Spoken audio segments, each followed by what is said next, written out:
And phone is Alcatel A3, and today I'll show you how to reset camera. So you will want to start off by opening up the camera, which is for me right here. And from the app, tap on the gear icon up on the left corner.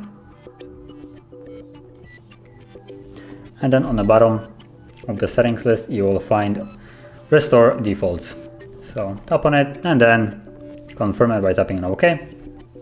And now the camera settings have been restored to the default settings, basically when you first boot up the device. So that's how you reset the camera settings. And if you found this video helpful, don't forget to hit like, subscribe, and thanks for watching.